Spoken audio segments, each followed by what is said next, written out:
Today's protest marking the Occupy movement's second-month anniversary coincided with an event planned months earlier by unions and others. Marches were held on bridges across the country to draw attention to how federal funding to fix ailing infrastructure in the country could put unemployed people back to work. Protesters blocked bridges in Los Angeles, Chicago, Philadelphia, Detroit, St. Louis, Houston, Milwaukee, Minneapolis, Hartford, and Portland, Oregon. Here in New York, the Brooklyn Bridge was targeted. Democracy Now!'s Renee Feltz was at the Brooklyn Bridge action and filed this report.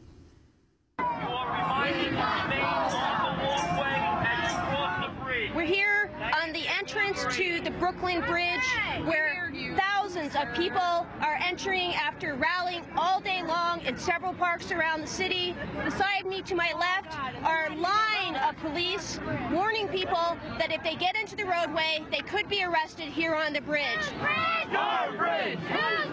Among those willing to risk arrest were labor and their supporters, like New York City Council member Jumaane Williams. We have a great cross-section of what's happening and across the city. People are fed up.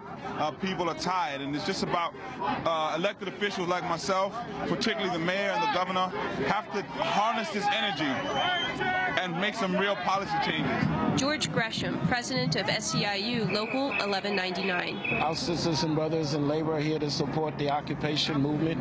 We believe that this is the voice of working people in this country, that we're here to raise that voice, something that we've been trying to do for years, to talk about the economic disparity that's happening in this country between the 99% and the 1%. No one is here to create problems, no one's here to start trouble, but we are here to voice out in a very militant way that it's time for the 1% to pay their fair share in this country and allow the 99% to do the American dream, and that is to live out our dreams, to make decent wages, to make sure we have good education and good health care.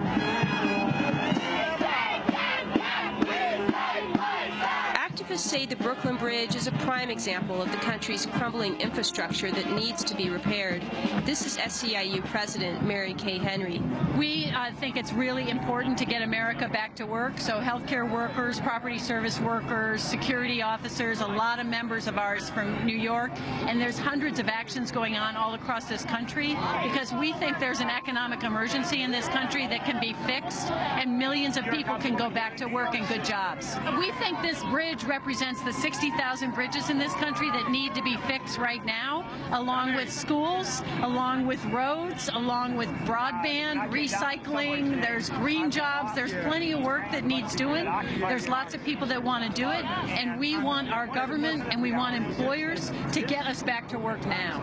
And what's the SEIU going to do tonight on the bridge? We're going to sit down and do civil disobedience to draw attention to the economic emergency for all people in this country. Are you planning to get arrested? Yes. If that's what needs to be done, that's what we're going to do.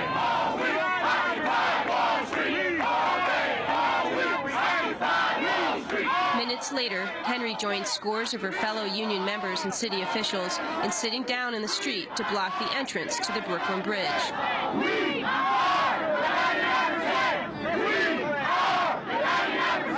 Protesters cheered the arrestees on as police cleared the area, handcuffing Henry and the others one by one. Then they marched in waves by the tens of thousands onto the Brooklyn Bridge. For Democracy Now!, this is Renee Feltz with Sam Alcoff.